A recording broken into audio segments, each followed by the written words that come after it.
হযরত মাওলা আলী কারামাল্লাহু ওয়াজহুল কারীম যখন সিদ্দিক আকবর হযরত আবু বকর সিদ্দিক রাদিয়াল্লাহু তাআলা আনহু, হযরত ওমর ফারুক রাদিয়াল্লাহু তাআলা আনহু, হযরত উসমান গনি রাদিয়াল্লাহু তাআলা আনহুর খেলাফতকে স্বীকৃতি দিয়ে, তার বেলায়েতের ওজুদ দিয়ে সে খেলাফতের জিম্মাদারিত্ব প্রতিপালনে সহযোগী হয়েছেন, সেই খেলাফতকে যারা অস্বীকার করে সেই অভিশপ্ত শিয়াবাদের সাথে আল্লাহর ওলির দরবারের গোলামদের কোনো সম্পর্ক থাকতে পারে না। মাওলা আলীর বিরুদ্ধাচারণকে যারা নিজেদের ধর্ম বানিয়ে মাওলা আলীর জিকিরকে যারা কণ্ঠরুদ্ধ করতে চায়, সেই সব খারেজি নাসেবীদের সাথে আল্লাহর ওলির দরবারের গোলামানদের কোনো সম্পর্ক থাকতে পারে? আহলে সুন্নাত ওয়াল জামাতের আকীদা হচ্ছে সাহাবায়ে কেরাম আমার নবীর সোহবতের কারণে মূল্যবান। আপনারা জানেন, আপনাদের মনে হতে পারে শুহাদায়ে কারবালার মাহফিলে এই প্রসঙ্গগুলো কেন আসছে, কারণ আহলে বায়তের রাসূল এবং সাহাবায়ে কেরাম আমার নবী যেই নূরের প্রদীপ, সেই প্রদীপের দুটি আলো, এবং সাহাবীর আজমত কে উপলক্ষ করে খারেজিয়াতের বিষ এই উম্মতের মধ্যে প্রবেশ করানো হয়। আহলে বায়তের কপট প্রেমের দাবিতে রাফেজিয়াতের বিষ উম্মতের মধ্যে প্রবেশ করানো হয়। আমার নবী কেরামের সাহাবীর মর্তবা কি, এই মর্তবা অনুধাবন করার, বোঝার, রিয়েলাইজ করার কোন স্কেল আমার ক্যাপাসিটিতে নাই, তাই আমি সেটা মেজার করতে যাই না। অনেকে বলে আহলে বায়তের মর্যাদা বেশি না সাহাবায়ে কেরামের মর্যাদা বেশি। প্রিয় হাজরানে মজলিস, আজ গাউসুল আজম মজবন্ডারির দরবার থেকে জিম্মাদারিত্ব নিয়ে একটি আহ্বান আপনাদেরকে জানাতে চাই। যদি নবীর উম্মত হয়ে থাকেন, কখনো সাহাবায়ে কেরামকে আহলে বায়ত রাসূলের তুলনা করতে যাবেন না। এগুলো ঈমানের ফাঁদ। এইসব আবেগী প্রশ্ন দিয়ে উম্মাকে বিভক্ত করা হয়। আহলে বায়তের মর্তবা আহলে বায়তের জায়গায়, সাহাবায়ে কেরামের জায়গা সাহাবায়ে কেরামের জায়গায়। দুইজনই মর্যাদা এবং মর্তাবাবান, কারণ আমার নবীর সোহবতের কারণে। আপনি আমার মাথায় চুমু দিবেন, হাতের মধ্যে থাপ্পড় দিবেন, এটা আমার প্রতি কখনো প্রেম এবং মহব্বতের প্রকাশ হতে পারে না। একটা বিষয় আপনারা রিয়েলাইজ করেন, মদিনাতুল মুনাওয়ারায় জমিনের একটা অংশ আছে, মসজিদে নববীর মিম্বর এবং আমার নবীর রওজায়ে পাকের মধ্যবর্তী জায়গা, এটাকে বলা হয় রিয়াজুল জান্নাহ। নিশ্চয়ই আপনারা অবগত আছেন, শুনেছেন আপনারা। রিয়াজুল জান্নাহ, সৃষ্টি জগতের মধ্যে এই জায়গাটাকে বলা হয় জান্নাতের টুকরা। কেন? এই জমিনের ঈমানের কোন সার্টিফিকেট আছে? এই জমিনের আমলের কোন নজির আছে? এই জমিনের কোন আখলাক আছে? এই জমিনের কোন কাজ আছে? এই জমিনের কোন সওয়াব আছে? এই জমিনের কোন মহৎ কর্মকাণ্ড আছে? আছে। এই জমিন, আমার নবী যেই জমিনের উপর দিয়ে প্রতিদিন হেঁটে মসজিদে যেতেন, যেই জমিনের উপর দিয়ে হেঁটে তার গৃহে আসতেন, শুধুমাত্র আমার নবীর কদম মুবারকের সোহবতের কারণে আল্লাহ যুল জালাল সেই জমিনের টুকরাকে জান্নাতের হিস্সা বানিয়ে দিয়েছে। এটা হচ্ছে সোহবতের মর্তবা। কিসের মর্তবা? সোহবতের মর্তবা। একটা ফুল গাছ যখন থাকে, এর নিচের জমিনটাকে নিয়ে কখনো শুকে দেখবেন, সেই জমিনের থেকে ফুলের খুশবু আসে, যদিও সেটা ফুল না, সেখানে গাছের কোনো গুণাবলী নেই, কিন্তু ফুলের খুশবু পাবে। এটা হচ্ছে সোহবতের মাকাম ও মর্তবা। এখন চিন্তা করেন, বে ঈমান, বে আমল, বে আখলাক জমিন যদি নবীর সোহবতের কারণে জান্নাতের হিস্সা হয়ে যায়, যেই চোখ ঈমানের দৃষ্টি দিয়ে আমার নবীকে দেখেছেন, সেই চোখের মর্তবা, যেই হাত আমার নবীর পবিত্র দস্ত মুবারকের সাথে মুসাফা করেছে, সেই হাত মুবারকের মর্তবা কি? যে ঠোঁট আমার নবীর কদমকে চুম্বন করেছে, সেই ঠোঁটের মকাম এবং মর্তবা কি? চিন্তা করবেন। এই জন্য আমার নবীর সাহাবিয়াতের দাওরায় সেটা আহলে বাইত হোক, সেটা উম্মুল মুমিনিন হোক, সেটা সাহাবায়ে কেরাম হোক, খোলাফায়ে রাশিদিন হোক, আশরায়ে মুবাশশারা হোক, অথবা যে কোনো সাহাবী হোক, আপনি কোন একটা ভুল করছেন, অপরাধ করছেন, খারাপ কাজ করছেন, আমি যদি বিচার করার ক্ষমতা থাকে আমি সেটা সম্পর্কে আপনাকে জাজমেন্ট দিতে পারবো। কারণ সেটা আমার এখতিয়ারের মধ্যে যদি হয়।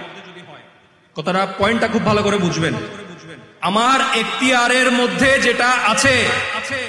এখন ঢাকা শহরে যদি কোনো বাসায় চুরি হয়, ডাকাতি হয়, ফটিকছড়ি থানার এসআই কিছু করতে পারবে? ওনার এখতিয়ারের মধ্যে নাই।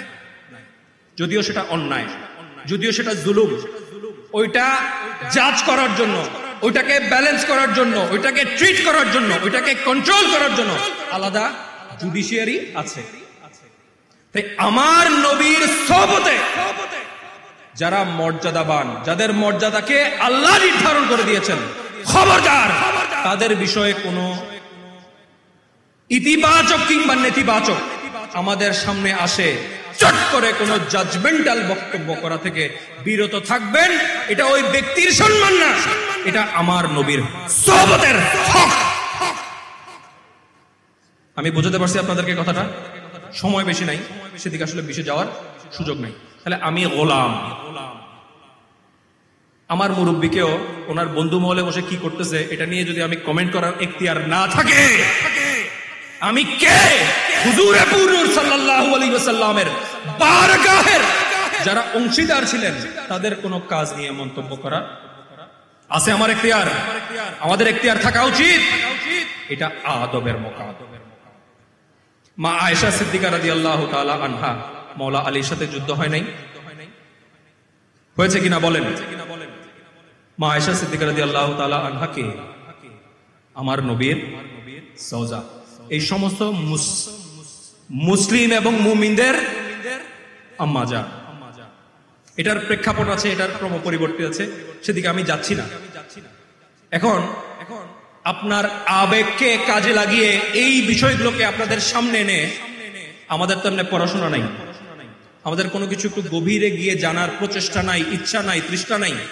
আমরা কোনো একটা বিষয় পেলে আবেগ উত্তেজিত হয়ে আমরা সেটাতে মন্তব্য করে একটা ফ্যাসাদ লাগানোতে আমরা পারদর্শী। এই জন্য প্রিয় হাজিরানে মজলিস, আজ দরবারে গৌসুল আজম মাইজভান্ডারীর পক্ষ থেকে এই পবিত্র শুহাদায়ে কারবালার মাহফিল থেকে আপনাদের প্রতি আহ্বান জানাচ্ছি, আল্লাহর নবীর সোহবতের তাজিম রক্ষা করতে হবে।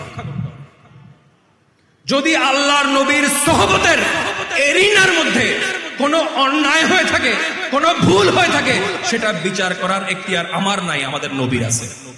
দরবারে গৌসুল আজম মাইজভান্ডারীর কোনো অনুষ্ঠানে যখন আপনাদের সম্মুখে দাঁড়িয়ে কিছু বলার নির্দেশনা আসে, এই জায়গাটায় আমি নিজেকে বড় অসহায় অনুভব করি।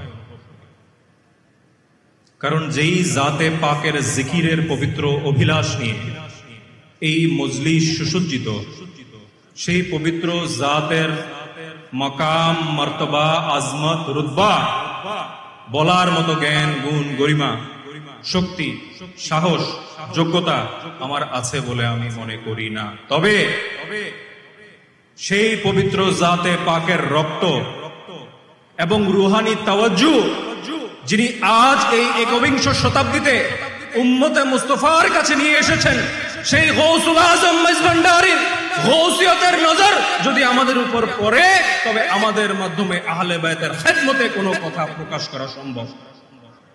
সেই বিশ্বাস নিয়ে, সেই পরিপূর্ণ ঈমান নিয়ে হুজুর গৌসুল আজম মাইজভান্ডারীর একটুখানি নেগাহে করম পাওয়ার ফরিয়াদ নিয়ে আমি আপনাদের সম্মুখে দাঁড়িয়েছি। প্রিয় সুধী, আমাদের মাহফিলের দীর্ঘ সময় পেরিয়ে গেছে। আপনারা জানেন আমাদের দেশে একটা বিরূপ রাজনৈতিক পরিস্থিতি বিরাজমান।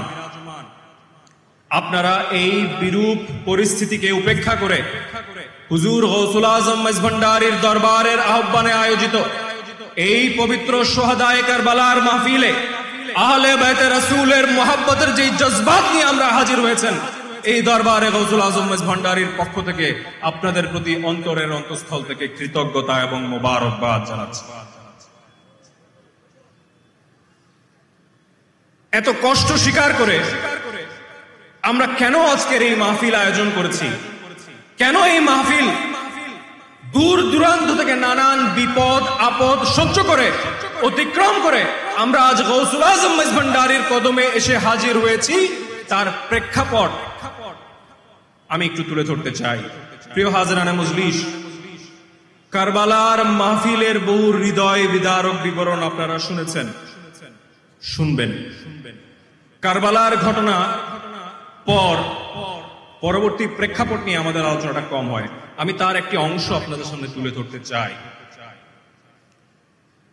61 হিজরি কারবালার জমিনে যখন আমাদের পেয়ারা নবী হুজুরে নূর সাল্লাল্লাহু আলাইহি ওয়াসাল্লামের নবুয়তের বাগানের ফুল একটি একটি করে পদদলিত করা হলো, আমার নবীর ঘরানাকে উজাড় করা হলো, আমার নবী যেই শরীর মোবারকে মাথা থেকে পা পর্যন্ত চুমু খেতেন, সেই শরীরের প্রতিটি ইঞ্চি ইঞ্চি ক্ষত বিক্ষত করা হলো। এর পরবর্তীতে সীমাহীন পৈশাচিকতা, নৃশংসতার, বর্বরতার দৃষ্টান্ত যখন মানব ইতিহাসে রচিত হলো, আমার নবী পরিবারের অবশিষ্ট সদস্যদেরকে বন্দী বানিয়ে সেই কুখ্যাত ইয়াজিদের দরবারে নিয়ে যাওয়ার জন্য সেই কাফেলা রওনা হলো। আমি সংক্ষেপে বলছি যেহেতু আমাদের সময় সীমিত। যখন দামেস্ক শাম দেশে সেই কাফেলা প্রবেশ করলো, আমার নবীর পরিবার ক্ষত বিক্ষত, সেখানে উৎসবের আমেজ। কারণ সেই শহরবাসীকে জানানো হয়েছে যে ইসলামী হুকুমতের খলিফার বিরুদ্ধে কিছু বাগী বিদ্রোহী মাথাচাড়া দিয়েছিল, তাদের মাথা ফেলে দেওয়া হয়েছে।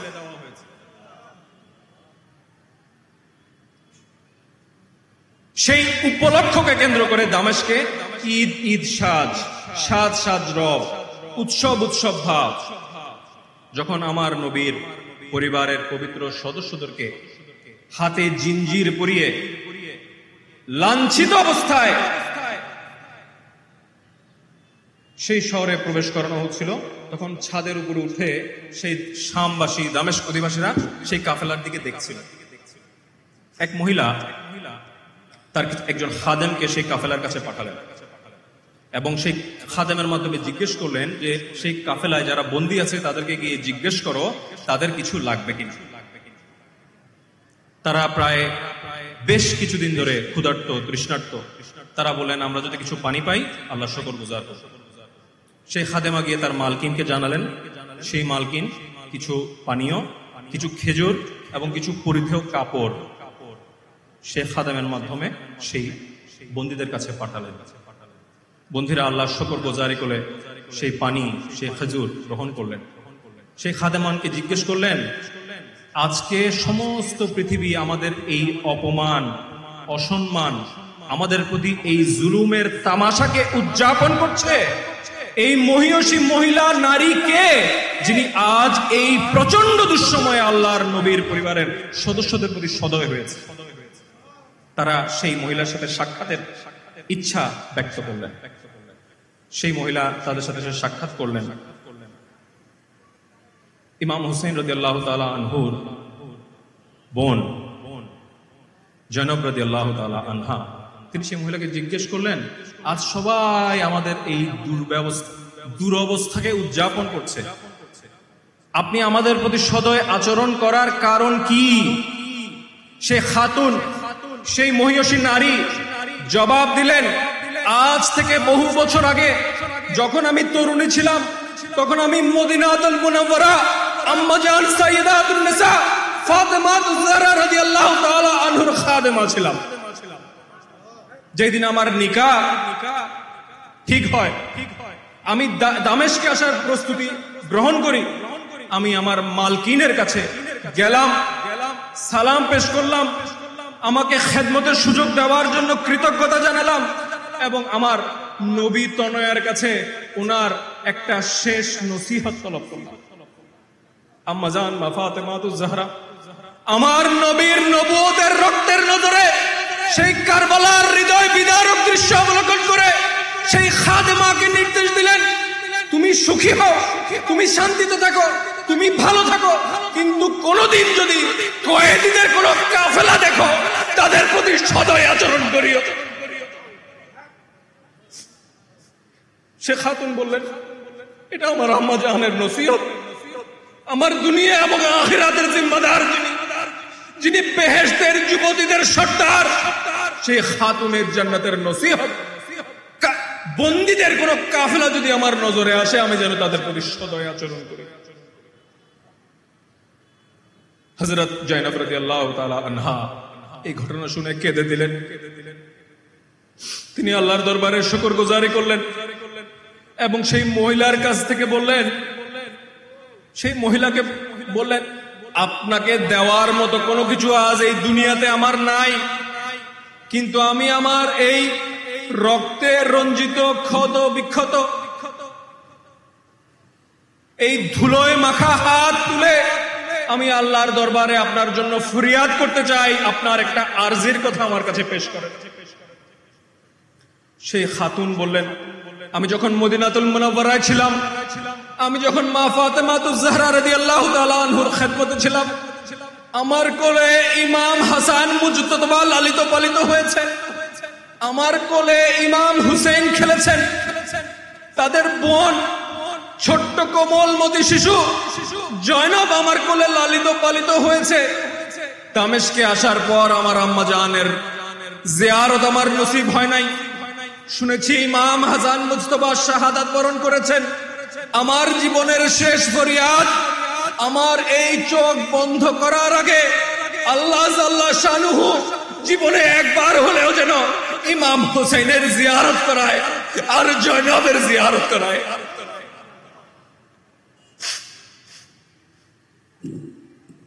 ইমাম হুসাইন রাদিয়াল্লাহু তাআলা আনহুর বোন যায়েনব রাদিয়াল্লাহু তাআলা আনহু আল্লাহর দরবারে ডুকরে কেটে দিয়ে বললেন, হে খাতুনে জান্নাত, ये तेरा क्या जात है, ये तेरा क्या मकाम है, ये तेरा क्या रुतबा है कि जो तेरे खिदमत में रहा उसका फरियाद बाद में निकलता है और पहले कबूल होता है। से खातून के जायनब রাদিয়াল্লাহু তাআলা আনহা বলছেন, হে ফাতেমাতুজ জাহরা আম্মাজান, আপনার এক কেমন রুতবা, আপনার এক কেমন সম্মান, আপনার জাতের যারা খেদমত করেছে তাদের জবান দিয়ে তাদের ফরিয়াদ বের হওয়ার আগে আল্লাহ কবুল করে নেন। হে মহিলা, হে মহিষী নারী, যেই জয়নবকে আপনি কোলে লালিত পালিত করেছেন সেই দুর্ভাগা আমি, এবং যেই নূরি চেহারাকে দেখার আরজি আপনি আল্লাহর দরবারে পেশ করেছেন, এই কাটা সির মুবারক আমার নবীর নওয়াসা ইমাম হুসাইন প্রাণ ভরে জিয়ারত করে নেন। প্রিয় উপস্থিতি, আমরা এমন একটা সময়ে এসে উপস্থিত হয়েছি, আহলে বায়তে রাসূলের জিকিরকে পথভ্রষ্ট মতবাদ, শিয়াবাদের তহমত দিয়ে, শিয়াবাদের জুজুর ভয় দেখিয়ে আহলে বায়তের জিকিরকে স্তব্ধ করার জন্য সেই আজিদের প্রেতাত্মা আজও আমাদের চারপাশে চলাফেরা করছে।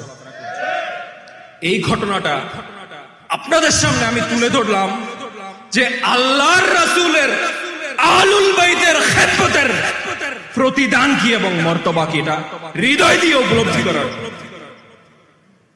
আমরা এই মজলিস আজকে সাজিয়েছি কোন দুনিয়াবি স্বার্থে নয়, কোন দুনিয়াবি প্রয়োজনে নয়, কোন দুনিয়াবি ফরিয়াদ দিয়ে নয়।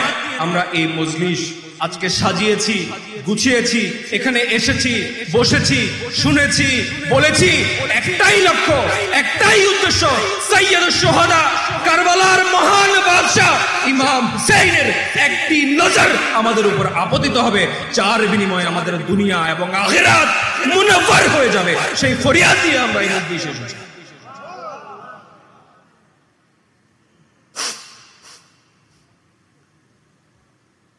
আমি এই বিষয়টা প্রচন্ডভাবে উপলব্ধি করি এবং দায়িত্ব নিয়ে বলছি, আহলে বাইতের রাসূলের হক যেভাবে মুসলিম উম্মাহ হিসেবে আমাদের আদায় করা উচিত ছিল, আমরা সেই জায়গায় সেই আমানতের প্রচন্ড রকমের খিয়ানত করেছি। আজ যদি একটু অন্তরের চোখ খুলে দেখেন, আল্লাহর প্রকৃত সুফির মার্কাজ ছাড়া, আল্লাহর প্রকৃত ওলির দরবার ছাড়া, আল্লাহর নবীর নিসবতধন্য নায়েবে মুস্তাফার বারগাহ ছাড়া আহলে বায়তের হক আদায়, আহলে বায়তের প্রকৃত তাজিম, আহলে বায়তের তাজগিরায়ের দুনিয়ার কোথাও নাই। আমরা আমার নবীর সেই হক আদায় করার পবিত্র অভিলাষ নিয়ে আজকে এই মজলিসে উপস্থিত হয়েছি। আল্লাহ যেন আমাদের এই পবিত্র ফরিয়াদকে কবুল করে নেন। প্রিয় হাজরানে মজলিস, আমাদের মজলিসের বিজ্ঞ উলামায়ে কেরাম এসেছেন, গুরুত্বপূর্ণ আলোচনা করেছেন, আরো গুরুত্বপূর্ণ আলোচনা ইনশাআল্লাহ ভবিষ্যতে হবে। তবে এই আহলে বাইতে রাসূলের প্রেমের বিভরতার জগতে প্রবেশ করার আগে আমাদেরকে দুটা ভ্যাকসিন দিতে হবে। সেই ভ্যাকসিনটা কি সেটা বোঝার জন্য আমরা হুজুর পাক সাল্লাল্লাহু আলাইহি ওয়াসাল্লামের একটা হাদিস কোট করতে চাই। হুজুর পাক সাল্লাল্লাহু আলাইহি ওয়াসাল্লাম বলেছেন, হে আলী, তোমার উপমা ঈসা রুহুল্লাহর ন্যায়। ঈসা রুহুল্লাহকে কেন্দ্র করে দুটি দল পথভ্রষ্ট হয়েছিল। একটি দল তাকে পরিত্যাগ করে পথভ্রষ্ট হয়েছিল, আর একটি দল ঈসা রুহুল্লাহর প্রতি অতিরিক্ত প্রেমের দাবিতে পথভ্রষ্ট হয়েছিল। তুমি আলী, তোমার উপমাও সেই ঈসা রুহুল্লাহর ন্যায়। তোমাকেও কেন্দ্র করে দুটি দল সৃষ্টি হবে, পথভ্রষ্ট দল। এক দল তোমাকে পরিত্যাগ করবে, এরা খাওয়ারিজ, এরা খারেজি, এবং আরেকটি দল তোমাকে অতিরিক্ত ভালোবাসার দাবি করে তোমাকে ওভারটেক করে চলে যাবে, তারা রাফেজ। এই দুইটা দল এর মধ্যে আমরা যেন অন্তর্ভুক্ত হয়ে না যাই, এই জন্য আমাদেরকে কিছু ভ্যাকসিন দেওয়ার দরকার আছে। আমরা আহলে বাইত রাসূলের এবং শুহাদায়ে কারবালার মাহফিলের কিছু বিষয় নিয়ে আলোচনা করব। আহলে সুন্নাত ওয়াল জামাত, আমাদের সমাজে এই শব্দটা বেশ প্রচলিত, কিন্তু এর হাকিকত, এর প্রকৃত উসুল এবং আদর্শ আমরা উম্মতে মুস্তাফার কতজন ধারণ করি সেটা বেশ প্রশ্ন সাপেক্ষ। আমার নবী এলান করেছেন আমার উম্মত ৭৩ ফিরকায় বিভক্ত হবেন, করেছেন কিনা? ৭২ দল পথভ্রষ্ট, বলেছেন কিনা? একটি দল নাজি, নাজাত প্রাপ্ত, বলেছেন কিনা? সেই দল কারা? আমি মুস্তাফা এবং আমার সাহাবীর দল। কার দল? আমার নবীর এবং তার সাহাবী, যে কাফেলার মধ্যে আছেন, যেই মকামের মধ্যে আছেন, যেই আবহের মধ্যে আছেন, যেই আজমতের উপর আছেন, যেই উসুলের উপর আছেন, যে ইনসাফের উপর আছেন, সেই উসুল এবং ইনসাফের নাম আহলে সুন্নাত ওয়াল জামাত। তাই আহলে সুন্নাত ওয়াল জামাতের ডেফিনিশন আমরা কোন মৌলবীর কাছ থেকে গ্রহণ করব না।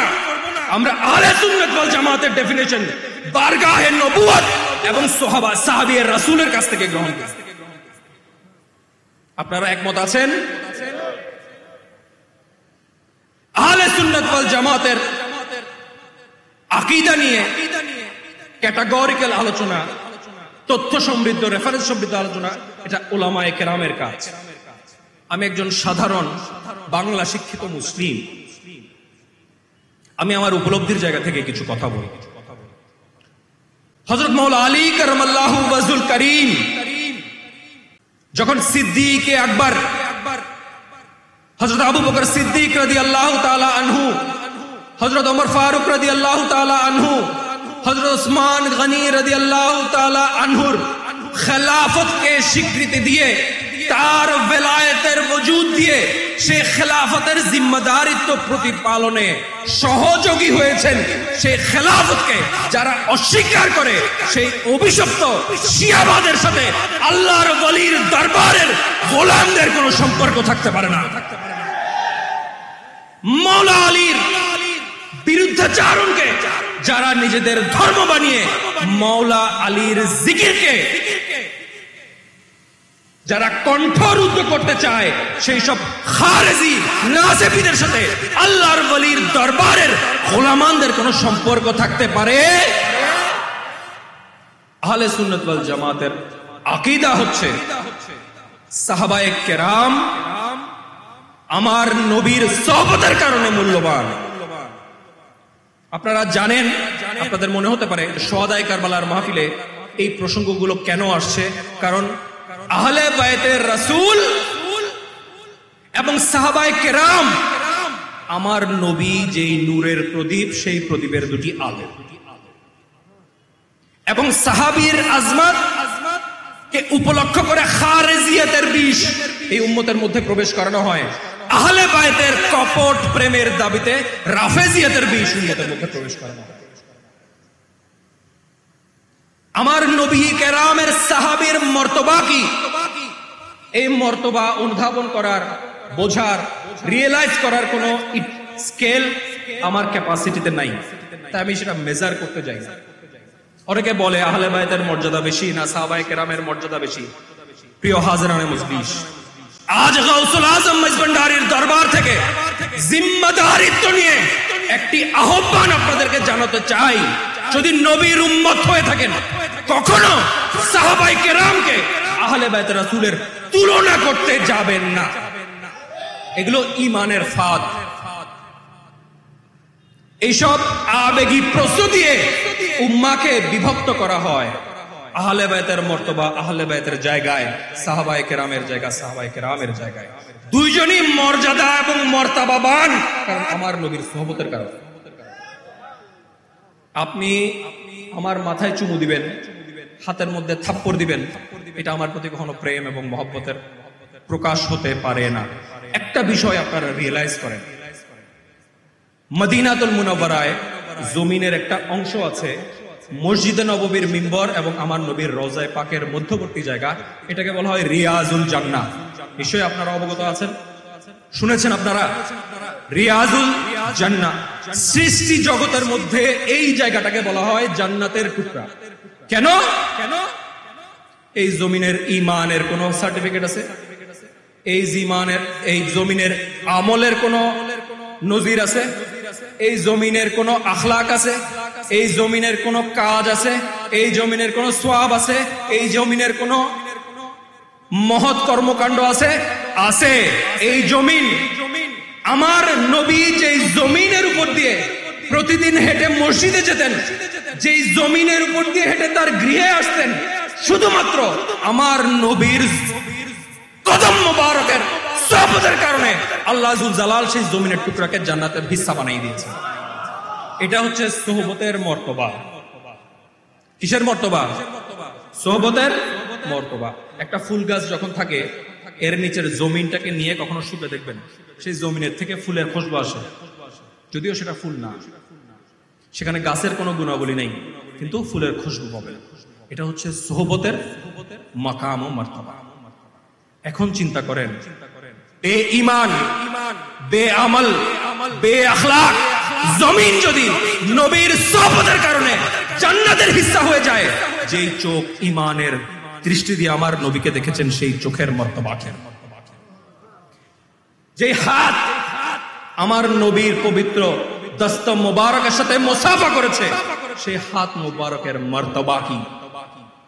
যে ঠোঁট আমার নবীর কদমকে চুম্বন করেছে, সেই ঠোঁটের মকাম এবং মর্তবা কি? চিন্তা করবেন।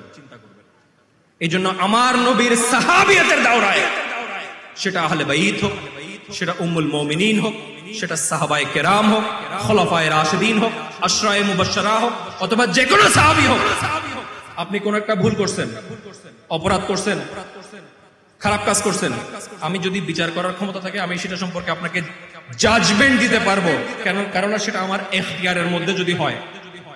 কথাটা, পয়েন্টটা খুব ভালো করে বুঝবেন। আমার এখতিয়ারের মধ্যে যেটা আছে, এখন ঢাকা শহরে যদি কোনো বাসায় চুরি হয়, ডাকাতি হয়, ফটিকছড়ি থানার এসআই কিছু করতে পারবে? ওনার এখতিয়ারের মধ্যে নাই। যদিও সেটা অন্যায়, যদিও সেটা জুলুম, ওইটা জাজ করার জন্য, ওইটাকে ব্যালেন্স করার জন্য, ওইটাকে ট্রিট করার জন্য, ওইটাকে কন্ট্রোল করার জন্য আলাদা জুডিশিয়ারি আছে। তাই আমার নবীর সোহবতে যারা মর্যাদাবান, যাদের মর্যাদাকে আল্লাহ নির্ধারণ করে দিয়েছেন, খবরদার তাদের বিষয়ে কোনো ইতিবাচক কিংবা নেতিবাচক আমাদের সামনে আসে চট করে কোনো জাজমেন্টাল বক্তব্য করা থেকে বিরত থাকবেন। এটা ওই ব্যক্তির সম্মান না, এটা আমার নবীর সোহবতের হক। আমি বুঝাতে পারছি আপনাদেরকে কথাটা? সময় বেশি নাই, সেদিকে আসলে বেশি যাওয়ার সুযোগ নাই। তাহলে আমি গোলাম, আমার মুরব্বীকেও ওনার বন্ধু মহলে বসে কি করতেছে এটা নিয়ে যদি আমি কমেন্ট করার এখতিয়ার না থাকে, আমি কে? হুজুরে পুরুর সাল্লাল্লাহু আলাইহি ওয়াসাল্লামের বারগাহের যারা অংশীদার ছিলেন তাদের কোনো কাজ নিয়ে মন্তব্য করা আছে আমার এখতিয়ার? আমাদের এখতিয়ার থাকা উচিত। এটা আদবের মকাম। মা আয়েশা সিদ্দিকা রাদিয়াল্লাহু তাআলা আনহা মাওলা আলীর সাথে যুদ্ধ হয় নাই? হয়েছে কিনা বলেন? মা আয়েশা সিদ্দিকা রাদিয়াল্লাহু তাআলা আনহাকে আমার নবীর সওজা, এই সমস্ত মুসলিম এবং মুমিনদের আম্মা জান। এটার প্রেক্ষাপট আছে, এটার ক্রম পরিবর্তিত আছে, সেদিকে আমি যাচ্ছি না। এখন আপনার আবেগকে কাজে লাগিয়ে এই বিষয়গুলোকে আপনাদের সামনে এনে, আমাদের তো এমনি পড়াশোনা নাই, আমাদের কোনো কিছু একটু গভীরে গিয়ে জানার প্রচেষ্টা নাই, ইচ্ছা নাই, তৃষ্ণা নাই। আমরা কোনো একটা বিষয় পেলে আবেগ উত্তেজিত হয়ে আমরা সেটাতে মন্তব্য করে একটা ফ্যাসাদ লাগানোতে আমরা পারদর্শী। এই জন্য প্রিয় হাজিরানে মজলিস, আজ দরবারে গৌসুল আজম মাইজ ভান্ডারীর পক্ষ থেকে এই পবিত্র সোহাদায়ে কারবালার মাহফিল থেকে আপনাদের প্রতি আহ্বান জানাচ্ছি, আল্লাহর নবীর সোহবতের তাজিম রক্ষা করতে হবে। যদি আল্লাহর নবীর সোহবতের এরিনার মধ্যে কোনো অন্যায় হয়ে থাকে, কোনো ভুল হয়ে থাকে, সেটা বিচার করার এখতিয়ার আমার নাই, আমাদের নবীর আছে। একটা ছোট্ট ঘটনা দিয়ে এই বিষয়টা আমি শেষ করব। আম্মা জান আয়েশা সিদ্দিকা রাদিয়াল্লাহু তাআলা আনহা হুজুর পুরুষ সাল্লাল্লাহু আলাইহি ওয়াসাল্লামের সাথে যে কোনো একটা বিষয় নিয়ে বাদানুবাদ হলো, যে কোনো একটা বিষয় নিয়ে, হয় না স্বামী স্ত্রীর মধ্যে। আবু বকর সিদ্দিক রাদিয়াল্লাহু তাআলা আনহু দেখতে পেলেন, শুনতে পেলেন ঘটনা, তিনি সহ্য করতে পারলেন না, তিনি ঠাস করে ঢুকে গেলেন হুজুর পাক সাল্লাল্লাহু আলাইহি ওয়াসাল্লামের অন্দরমহলে, গিয়ে মা আয়েশা সিদ্দিকা রাদিয়াল্লাহু তাআলা আনহাকে প্রহার করতে উদ্যত হলেন। তোমার এত বড় সাহস, তুমি নবী কায়নাতের সাথে তর্ক করছো।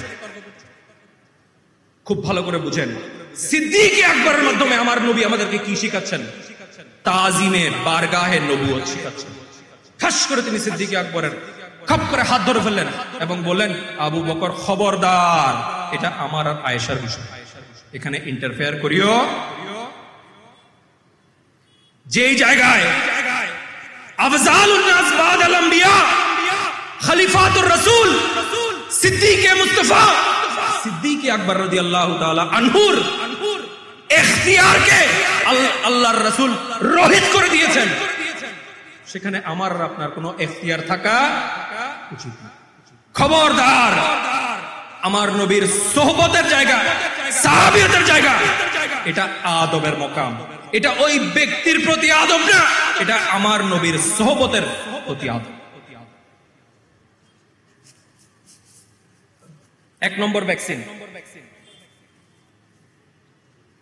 দুই নম্বর ভ্যাকসিন, এটা বলে দিয়েছি, কখনো সাহাবায়ে কেরাম এবং আহলে বাইত রাসূলকে তুলনা করতে যাবেন না। আল্লাহ রাসূল কোনোদিন বলে নাই যে আলী থেকে সিদ্দিক আকবর আফজাল বা আবু বকর সিদ্দিক থেকে আলী আফজাল। কখনো বলছে? কোন আলেম, কোন ফকি, কোন মুফতি, কোন মুহাদ্দিস, কোন মুফাসসির, কোন নজির দেখাতে পারবে যে আমার নবী সিদ্দিকের সাথে মাওলা আলীর তুলনা করেছেন? সিদ্দিকিয়াতের মাকাম থেকে হযরত আবু বকর সিদ্দিককে আফজালিয়ত দিয়েছেন, সেটা আমার নবী দিয়েছেন। ওয়ালায়াতের মাকাম থেকে আলীকে আফজালিয়ত দিয়েছেন, সেটা আমার নবী দিয়েছেন, এটা আমার নবীর ইখতিয়ার। খবরদার, কখনো এইসব ট্র্যাপে পা দেবেন না। সাহাবী রাসূল এবং আহলে বাইত রাসূলের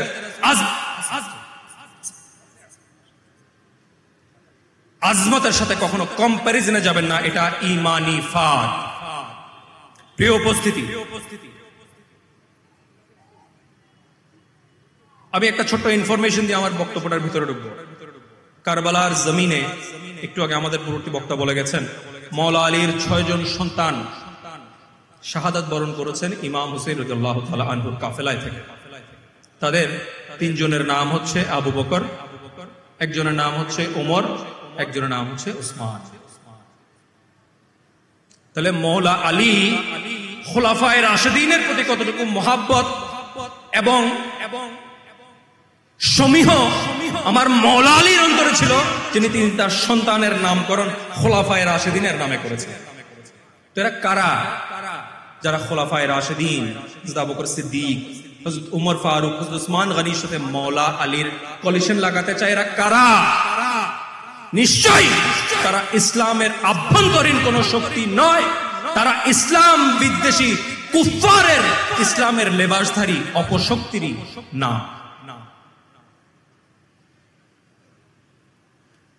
কারবালার ঘটনা নিয়ে আলোচনা হয়েছে, হবে। আমাদেরকে বুঝতে হবে কারবালাটা কেন হলো।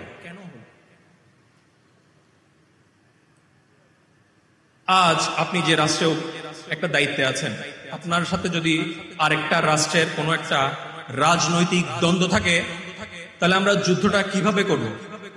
2 ভাবে যুদ্ধ করব। একটা হচ্ছে সামনাসামনি সেনাবাহিনীর মাধ্যমে, আর একটা হচ্ছে কিছু ইনফিলট্রেটেড স্পাই, কিছু গুপ্তচর আমরা ওই দেশে ছেড়ে দিব। ওদের কাজ হচ্ছে ভিতর থেকে ওদের দেশটাকে খোকলা করা। ইসলাম যুগে যুগে তার প্রকাশ্য শত্রুর ব্যাপারে যথেষ্ট সোচ্চার ছিল, সক্রিয় ছিল, কিন্তু দুর্ভাগ্যজনক আমার নবীর বারংবার সতর্কতা সত্ত্বেও আভ্যন্তরীণ শত্রুর শত্রুতা সম্পর্কে আমরা চিরকাল গাফেল ছিলাম, এখনো আছি। আপনি খুব বৃহৎ একটা গাছ, এটাকে যদি কাটতে চান, এটাকে যদি ধ্বংস করতে চান, এটাকে যদি বিনষ্ট করতে চান, তাহলে কি করতে হবে? সেই গাছের গোড়া কাটতে হবে, ঠিক না? গাছের গোড়া যদি কেটে দেওয়া হয়, তাহলে সেই গাছ আর মাটি থেকে পুষ্টি পাবে, তার প্রয়োজনীয় খাবার পাবে, সেই গাছটা বাঁচবে? বাঁচবে না। যারা ইসলামের অপশক্তি, তারা বুঝতে পেরেছিল দ্বীনে ইসলামের যে সুসজ্জিত বৃক্ষ মুহাম্মদ মুস্তাফা সাল্লাল্লাহু আলাইহি ওয়াসাল্লাম 63 বছরের হায়াতি জিন্দেগিতে তার সাহাবায়ে কেরাম, তার আহলে বায়াতকে নিয়ে সুসজ্জিত করেছিলেন, সেই দ্বীনে ইসলাম নামক বৃক্ষের মূল ছিল আহলে বাইত। তাই আহলে বাইতকে যদি ধ্বংস করা যায়, তাহলে দ্বীনে ইসলামকে মূল থেকে বিচ্যুত করা যায়। এটাই ছিল মূল লক্ষ্য। সেখানে অনেক রাজনৈতিক প্রেক্ষাপট ছিল, সেগুলো নিয়ে বিস্তারিত আলোচনার সুযোগ নেই। আজ যখন আহলে বাইতের জিকির হয়, শুহাদায়ে কারবালার মাহফিল হয়, যখন মওলা আলীর শান ও আজমত বয়ান করা হয়, তখন আমাদেরকে আপনাদেরকে শিয়া তহমত দেয়া হয় কিনা? আপনারা কখনো নিজেকে প্রশ্ন করেছেন বিবেককে? আল্লাহর দরবারে কখনো আপনাদের আক্ষেপ, আপনাদের ফরিয়াদ হিসেবে বের হয় না যে ইয়া আল্লাহ, আমরা তো শিয়া আকীদার সাথে তো আমাদের আকীদার কোনো মিল নাই, আমরা তো খোলাফায়ে রাশিদিনকে মানি, এবং মাইজভান্ডারী তরিকায় গৌসুল আজম মাইজভান্ডারীর শিক্ষা আহলে বাইতের রাসূলের ওসিলা ধরে, খোলাফায়ে রাশিদিনের ওসিলা ধরে প্রার্থনা করা, ফরিয়াদ করা, মুনাজাত করা, এটা গৌসুল আজম মাইজভান্ডারীর ওসিদ দেলাওয়ার হোসেন মাইজভান্ডারীর শিক্ষা। তো এই যে শিয়া তহমত দেওয়ার লক্ষ্যটা কি, এরা খুব ভালো করেই জানে যেখানে কোনো শিয়ার জায়গা নাই। তাহলে এই তহমত দেওয়ার কারণটা কি? কারণ আহলে বাইতের রাসূলের আজমত যেসব জায়গা থেকে উচ্চকিত হচ্ছে, যেসব জায়গায় আহলে বাইতের শান আজমত তুলে ধরা হচ্ছে, যেখানে কোরআন সুন্নাহর আলোকে আহলে বাইতের আল্লাহ এবং আল্লাহর রাসূল প্রদত্ত মর্তবা তুলে ধরা হচ্ছে, সেই সব কণ্ঠকে রুদ্ধ করে দিতে হবে। কারণ আহলে বাইতের জিকির যদি এই উম্মতে মুসলিমা জানতে পারে, তাহলে ইসলামের নামে যত কপটতা, যত ভণ্ডামি, যত নষ্টামি, যত অপশক্তি তাদের চেহারা উন্মোচিত হয়ে যায়। এই জন্য ইসলামের লেবাসে অনইসলামিক কর্মকাণ্ডকে প্রতিষ্ঠিত করার জন্য আহলে বাইতের জিকিরকে কণ্ঠরুদ্ধ করতে হবে। That is the only ambition। যখন তরিকতপন্থী সুফিয়ায়ে কেরামের সহজ সরল নির্বিবাদ অনুসারীদেরকে শিয়াবাদের তহমত দেওয়া হয়, বুঝবেন এটা আপনার আহলে বাইতের খেদমতের পুরস্কার। আল্লাহ জুল জালালকে সাক্ষী রেখে বলছি, এই পৃথিবীর সমস্ত আলেম, মুফতি, মুহাদ্দিস যদি আমাকে শিয়া বলে, আমি শিয়া হব না। আমার হাকিকত আমার গাউসুল আজম মাইজভান্ডারী জানেন, আমার হাকিকত আমার নবী মুস্তাফা জানেন, আর তার আহলুল বাইত জানেন। হাউজে কাউসারে যখন আমরা সমবেত হব, কোন মৌলবীর সনদের আমার দরকার হবে না, কোন মোল্লার সার্টিফিকেটের আমার দরকার হবে না, আমার গাউসুল আজম মাইজভান্ডারীর সার্টিফিকেট দরকার হবে, আমার নবী মুস্তাফার আহলুল বাইতের রেকমেন্ডেশন দরকার। এজন্য আমরা তাদের সুপারিশ পাওয়ার আকাঙ্ক্ষা নিয়ে আমরা আমাদের জায়গা থেকে চেষ্টা করে যাই এবং যাব। প্রিয় উপস্থিতি, এই আহলে বাইত এত আহলে বাইতকে নিয়ে বাড়াবাড়ি করার দরকার কি? আমরাও করতাম না যদি না কোরআন আহলে বাইতকে নিয়ে আপনাদের ভাষায় বাড়াবাড়ি না করতাম। আমার নবীকে বলা হয়েছে উম্মি নবী। এই উম্মি শব্দের যত রকমের অসম্মানজনক অপব্যাখ্যা আপনারা ইতোমধ্যে শুনেছেন। আমি গুনাহগার, এই উম্মি শব্দের অর্থ বোঝার ক্ষমতা আমার নাই, তবে আমি উপলব্ধি করি উম্মি শব্দের একটা অর্থ এটা হতে পারে যে এই কুল কায়নাতের মধ্যে আমার আর আপনার নবী মুস্তাফা সাল্লাল্লাহু আলাইহি ওয়াসাল্লাম কোন শক্তির মোহতাজ না, একমাত্র আল্লাহ ছাড়া। আমার নবী একমাত্র খোদার মোহতাজ। এই 18,000 আখলুকাত আমার নবীর মোহতাজ। আমার নবী কার মোহতাজ? চিৎকার করে বলেন। আর আমরা কার মোহতাজ? নবীর মোহতাজ। আমার নবীর কাছ থেকে চাওয়ার দরকার আছে, নবী আমার কাছ থেকে চাওয়ার দরকার আছে। বুঝে বলেন, আমার নবী কোনো কিছু চাওয়ার জন্য, পাওয়ার জন্য আপনার আমার মোহতাজির দরকার আছে? নাই। আল্লাহ জুল জালাল আয়াতে মুআদ্দাদ কুরআনুল কারীম সূরা মায়েদা সূরা শুরা 23 নম্বর আয়াতে বলছেন, হে রাসূল বলে দিন আপনার উম্মতকে, আপনি বলে দিন। নির্দেশ দিচ্ছেন কে? একটু জোরে বলেন, নির্দেশ দিচ্ছেন কে? চাওয়ার জন্য বলে দিচ্ছেন আল্লাহ, যিনি চাইলে সব দিতে পারেন।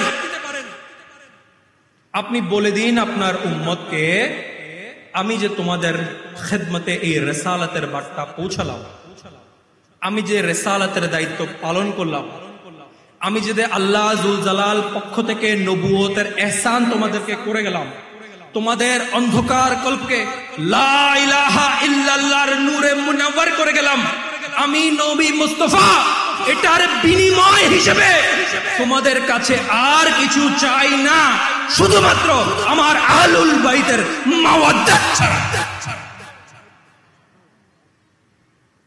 আপনারা এখনো বুঝেন নাই কথাটার অর্থ। সাইয়্যিদুল মুরসালিন, শফিউল মুজনবিন, খাতামুন নবিয়্যিন, রাহমাতুল লিল আলামিন আমার আপনার কাছে একটা জিনিস তার নবুয়তের দায়িত্ব পালনের বিনিময় হিসেবে চেয়ে নিচ্ছেন।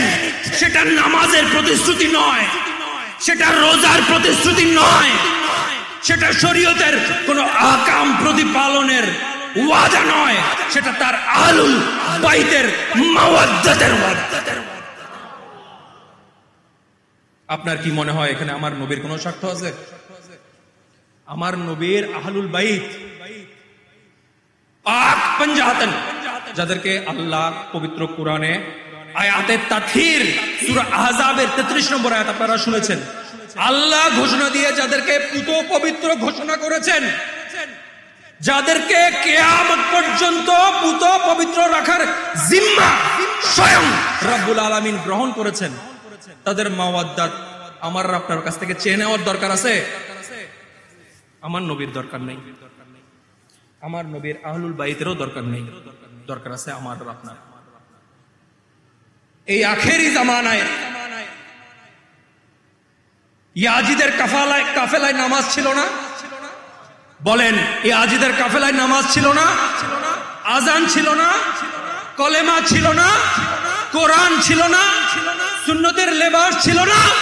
ছিল। একটা জিনিস ছিল না, আহলে বাইতের মাওয়াদ্দাত ছিল না। এই আখেরি জামানায় আমার বুঝ ব্যবস্থা হওয়ার দিন থেকে শুরু করে আমার মৃত্যু পর্যন্ত যদি আমি নামাজ আদায় করি, সম্ভাবনা আছে সেই নামাজের একটাও আল্লাহর দরবারে কবুল নাও হইতে পারে না। আমি আমার জীবনের বুঝ ব্যবস্থা হওয়ার পর সবগুলো রোজা রাখলাম, সম্ভাবনা আছে আল্লাহর দরবারে কোনটা কবুল হয়, আছে নাকি? কেউ গ্যারান্টি দিয়ে বলতে পারবেন আমি জীবনে এই বছর যা করছি সব আল্লাহ দরবারে মুখ বলেছে? কোন নামাজ, রোজা, হজ, যাকাত এগুলো আমাদের শরীরের অঙ্গ প্রত্যঙ্গের মতো অত্যন্ত গুরুত্বপূর্ণ অংশ, অত্যন্ত অপরিহার্য। কিন্তু আমার শরীরের প্রত্যেকটা অঙ্গ প্রত্যঙ্গ জরুরি হওয়া সত্ত্বেও আমার কাল্প যদি কালকে কাজ করা বন্ধ করে দেয়, আস্তে আস্তে আমার শরীরের প্রত্যেকটা অঙ্গ প্রত্যঙ্গ বিকলাঙ্গ হয়ে যাবে, অকার্যকর হয়ে যাবে। আহলে বায়াতের মাওয়াদ্দাত আমাদের দ্বীনের কাল্প, যেটা আমাদের নামাজ, রোজা, হজ, যাকাতকে রূহানি ভাবে জিন্দা। তাই এই মুসলিম উম্মাহ ৭৩ ফিরকায় বিভক্ত, সমস্ত দিক থেকে ফিতনার আগুন আসছে। আমার নবী কালাম করেছেন ঈমান রাখা হাতের তালুতে জ্বলন্ত কয়লার টুকরা ধারণের চাইতেও কঠিন। আমার নবী সতর্ক করছেন সকালবেলা মুমিন, বিকালবেলা কাফের, বিকালবেলা মুমিন, পরদিন কাফের। এমন একটা সময়ে নামাজের তাকাব্বুর আমাদেরকে রক্ষা করতে পারবে না, রোজার তাকাব্বুর আমাদেরকে রক্ষা করতে পারবে না, কোন দুনিয়াবি জ্ঞান, আমল, ঈমান, আকীদা, আখলাক আমাদেরকে রক্ষা করার গ্যারান্টি দিতে পারবে না। শুধুমাত্র এই উম্মতকে নাজাত দেওয়ার জন্য গ্যারান্টেড আমল হচ্ছে মাওয়াদ্দাতে আহলুল বাইত। কারণ এই মাওয়াদ্দাতের মাধ্যমে আহলে বাইতের সাথে মুহাব্বতের সম্পর্ক হবে, আর যার অন্তরে আহলে বাইতের মুহাব্বত থাকবে তার জন্য সুপারিশ করা আমার নবীর জন্য আবশ্যক হয়ে যাবে। তাই আহলে বাইতের মাওয়াদ্দাতকে আমার নবী নিজের জন্য চান নাই, তার আহলুল বাইতের জন্য চান নাই, আমার আর আপনার জন্য চেয়েছেন, যাতে আমরা হাসরের দিন আহলে বাইতের মাওয়াদ্দাতের উসিলায় নাজাত পেতে পারি। তবু আমাদেরকে আহলে বায়াতের তাজকিরা করার জন্য কোরআন হাদিসের দলিলের প্রয়োজন। কত দুর্ভাগা জাতি! হাদিসে পাকে এসছে হেরেম শরীফে, কাবা ঘরে হাজরে আসওয়াদ এবং রুকনে ইয়েমানি অত্যন্ত মর্যাদাপূর্ণ দুটি স্থাপনা আপনারা জানেন। এই জায়গার মধ্যে দাঁড়ায় দোয়া করলে দোয়া কবুল হওয়ার কিছু বর্ণনা হাদিস আছে। হুজুর পাক সাল্লাল্লাহু আলাইহি ওয়াসাল্লাম বলছেন, কোন ব্যক্তি যদি এই হাজরে আসওয়াদ এবং রুকনে ইয়েমেনের অভ্যন্তরে অবস্থান করে, রোজা অবস্থায়, নামাজ অবস্থায়, সিজদা অবস্থায় মৃত্যুবরণ করে, কিন্তু তার অন্তরে যদি আমার আহলুল বাইতের এক সরিষা দানা পর্যন্ত যদি বুগজ থাকে, হিংসা থাকে, ঘৃণা থাকে, সে জাহান্নামে পতিত। এলান কার? নবী মুস্তাফার। আহলুল বাইতের সম্পর্কে আকীদা মোল্লার কাছ থেকে নেবেন নাকি রাসূলুল্লাহর দরবার থেকে নেবেন, সিদ্ধান্ত আপনার। প্রিয় হাজরানে মজলিস, আমি আমার বক্তব্য দীর্ঘায়িত করব না। শুহাদায়ে কারবালার মাহফিল,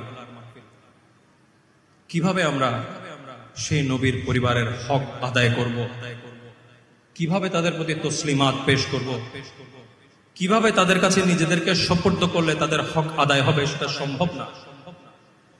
ইমাম হুসাইনে পাক সম্পর্কে মাওলা হুজুর পুরনূর সাল্লাল্লাহু আলাইহি ওয়াসাল্লাম বলছেন, আমি হুসাইন, হুসাইন আমার থেকে, আমি হুসাইন থেকে। ডক্টর আল্লামা তাহিরুল কাদরি, আল্লাহ পাক তাকে দীর্ঘ হায়াত দান করুক, তার একটি বক্তব্য আমি শুনেছি, সেই বক্তব্যের আলোকে কথাটা বলছি। মুস্তাফা থেকে হুসাইন জন্মগতভাবে, বংশগতভাবে, রক্তগতভাবে, রুহানিভাবে, আধ্যাত্মিকভাবে, বেলায়েতের দিক থেকে বোঝা যায়, কিন্তু হুসাইন থেকে মুস্তাফা কিভাবে বোঝা গেল, এর অর্থ কি? আল্লামা সাহেব এটার এক্সপ্লেনেশন দিচ্ছেন। যেদিন থেকে বেলাদাত হয়েছে ইমাম হুসাইনের, সেই দিন থেকে কারবালার জমিনে শাহাদাত পর্যন্ত ইমাম হুসাইন মুস্তাফা থেকে, আর কারবালার জমিন থেকে কিয়ামত পর্যন্ত মুস্তাফা হুসাইন থেকে, কারণ মুস্তাফার দিন হুসাইনের মাধ্যমে জিন্দা।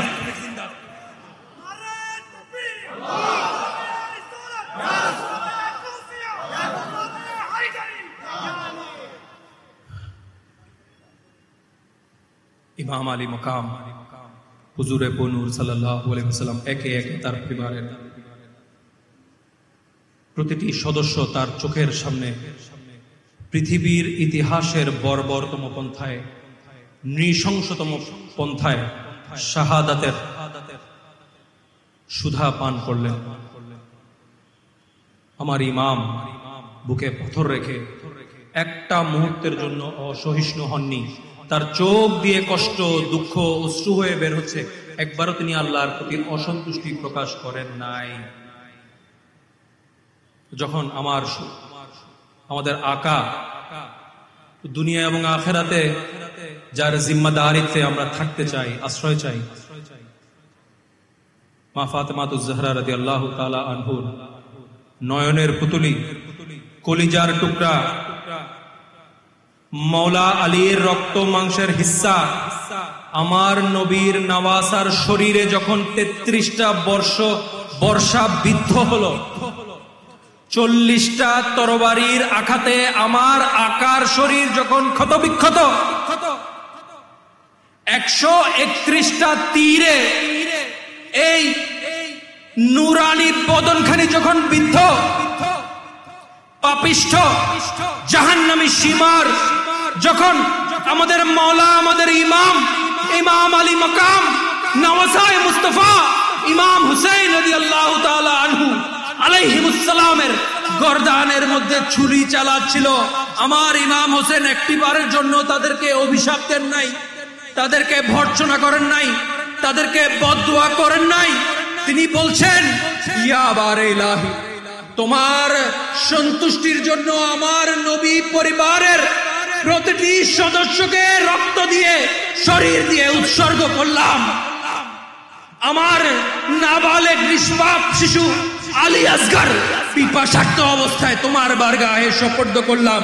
এখন আমাকে কতল করার জন্য উদ্যত হচ্ছে। আমার পরিবারের নারী সদস্যদের সম্ভ্রমের কি হবে আমি জানি না, তবুও আমি এই অবস্থায় তোমার উপর রাজি আছি। মাওলা, আমি হুসেন নওয়াসায়ে মুস্তাফা তোমার উপর রাজি আছি। যদি তুমি আমার উপর রাজি থাকো, এই রোজাইর উসিলায় আমার নানা জানের গুনাহগার উম্মতকে ক্ষমা করে দাও।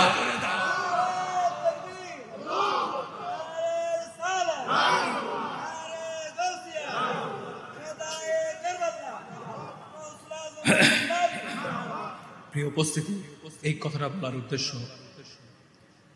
ইয়াজিদিয়াত এটার একটা সিগনেচার আছে। ঐতিহাসিক আলোচনায় আমরা যাব না, কারণ আলোচনা লম্বা হয়ে যাবে।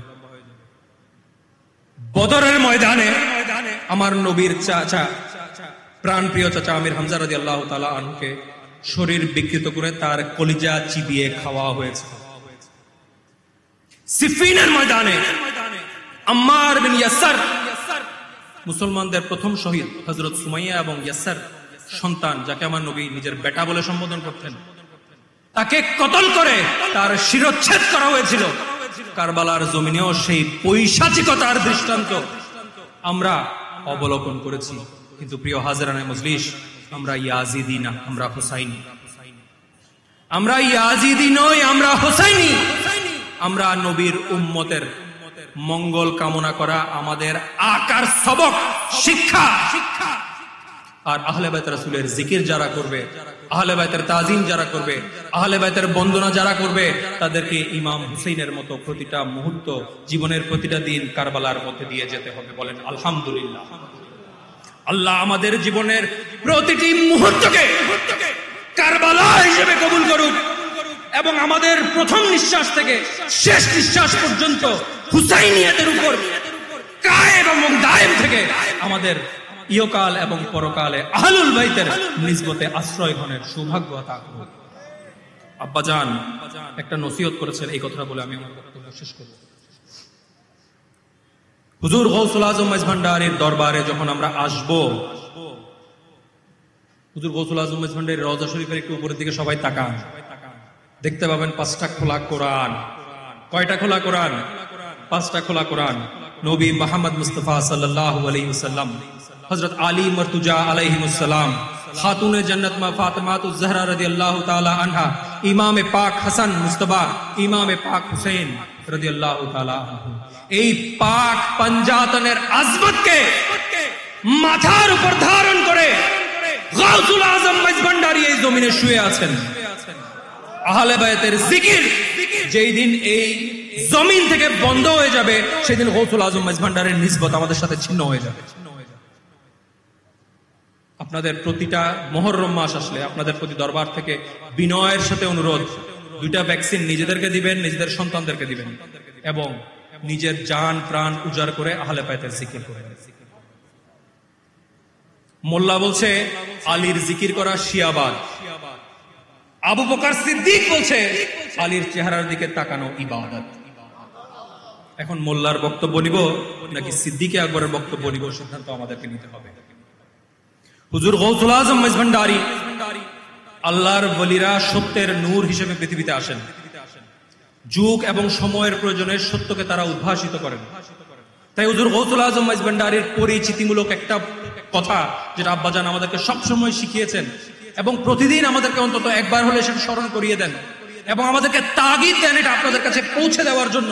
যদি সেটা পৌঁছে না দিই, সেটা আমানতের খিয়ানত হবে। হুজুর গাউসুল আজম মাইজভান্ডারী যখন জন্মগ্রহণ করলেন, এই জন্মগ্রহণের জাস্ট কিছুদিন পর হুজুর গাউসুল আজম মাইজভান্ডারীর আব্বাজান হযরত মতিউল্লাহ রাহমাতুল্লাহি আলাইহির স্বপ্নে হুজুরে নূর সাল্লাল্লাহু আলাইহি ওয়াসাল্লাম তাশরীফ আনলেন। তিনি তাশরীফ এনে বললেন, হে মতিউল্লাহ, তোমার ঘরে আমার মাহবুব আহমদুল্লাহ এসেছে। প্রথমবার হযরত মতিউল্লাহ বুঝতে পারলেন না। দ্বিতীয়বার আমার নবী ভেঙে বললেন, হে মতিউল্লাহ, তোমার ঘরে আমার মাহবুব এসেছে। তার নাম আমি আমার আদি নাম আহমদের সাথে আল্লাহর জাতি নাম আল্লাহ যুক্ত করে আহমদুল্লাহ রাখলাম। তাহলে গাউসুল আজম মাইজভান্ডারীর নামকরণ করেছেন হুজুরে নূর সাল্লাল্লাহু আলাইহি ওয়াসাল্লাম। এই আহমদুল্লাহ নামকরণের প্রেক্ষিতে তার বেলায়েতের জিম্মাদারিত্ব সম্পর্কে আমরা একটা ধারণা পাই। আপনারা জানেন যে হুজুর নূর সাল্লাল্লাহু আলাইহি ওয়াসাল্লামের 2টা নাম, মুহাম্মদ এবং আহমদ। কয়টা নাম? অসংখ্য সিফাত। এমন কোন সিফাত এই জমিনে নাই যেটা আমার আল্লাহ আমাদের নবীকে দেন নাই। এমন কোন বদগুণ এই জমিনে নাই যেটা আমার নবীকে আল্লাহ দিয়েছেন। কিন্তু তার খাসাম খাস 2টা নাম হচ্ছে মুহাম্মদ এবং আহমদ। মুহাম্মদ হচ্ছে প্রশংসিত জাতের খেলা, সে আলোচনায় যাব না। আহমদ হচ্ছে প্রশংসাকারীর জিম্মাদারি। তাই হুজুরে নূর সাল্লাল্লাহু আলাইহি ওয়াসাল্লাম আল্লাহ যুল জালালের পক্ষ থেকে মুহাম্মদ সর্বোচ্চ প্রশংসিত, আর সৃষ্টির পক্ষ থেকে আহমদ আল্লাহর সর্বশ্রেষ্ঠ প্রশংসাকারী। আমার নবী এই আহমদ নাম হযরত গাউসুল আজম মাইজভান্ডারীকে অর্পণ করে তাকে বেশুমার জিম্মাদারিত্ব অর্পণ করলেন। আল্লাহর প্রশংসা গীতি করার আহমদুল্লাহ নামকরণ করে তার আহমদ নামের জিম্মাদারিত্ব গাউসুল আজম মাইজভান্ডারীকে অর্পণ করলেন। যার প্রেক্ষিতে হুজুর গাউসুল আজম মাইজভান্ডারী এলান করেছেন, হাসরের ময়দানে আমি সৈয়দ আহমদুল্লাহ লেবায়ে হামদের পতাকা নিয়ে সর্বপ্রথম এলান করব লা ইলাহা ইল্লাল্লাহ। কারণ এটা নবীবর মুহাম্মদ মুস্তাফার পক্ষ থেকে অর্পিত জিম্মাদারিত্ব। লা ইলাহা ইল্লাল্লাহ উম্মতে মুস্তাফার পক্ষ থেকে নায়েবে মুস্তাফা ইমামুল আউলিয়া হুজুর গাউসুল আজম মাইজভান্ডারী এলান করবেন তার সমস্ত অনুসারীদেরকে নিয়ে। আর আমার নবীকে মুকামে মাহমুদের আসনে আসীন করে আল্লাহ যুল জালাল তার ফেরেশতার রাজিদেরকে নিয়ে বলবেন মুহাম্মাদুর রাসূলুল্লাহ, এবং কালেমার পরিপূর্ণতা প্রাপ্তির সেই অবস্থান এবং মুকামকে বলা হচ্ছে মুকামে মাহমুদা।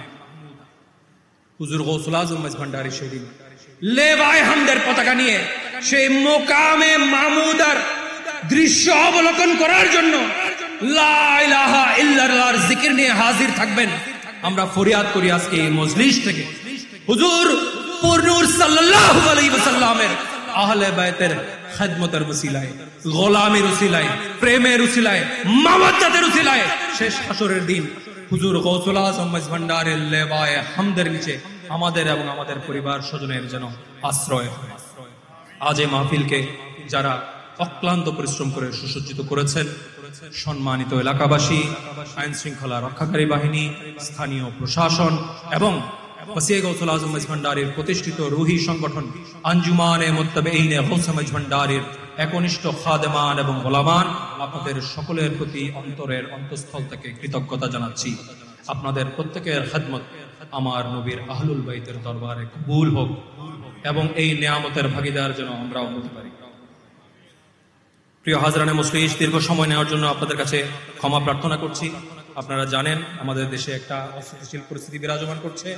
আমরা আজ এই পবিত্র উপলক্ষকে কেন্দ্র করে হুজুর গৌসুল আজম মজলিস ভান্ডারীর দরবার থেকে, আমাদের মুর্শিদে করিমের পক্ষ থেকে আল্লাহর মহান দরবারে ফরিয়াদ জানাতে চাই, এই পবিত্র মাসের ওসিলায় আল্লাহ আযুল জালাল আমাদের দেশের সমস্ত অশান্তি, অস্থিরতা, দুর্নীতি, দুঃশাসন দূর করে এই দেশ এবং মাটির উপর যেন শান্তি এবং কল্যাণ প্রতিষ্ঠা করেন। আল্লাহুম্মা আমিন।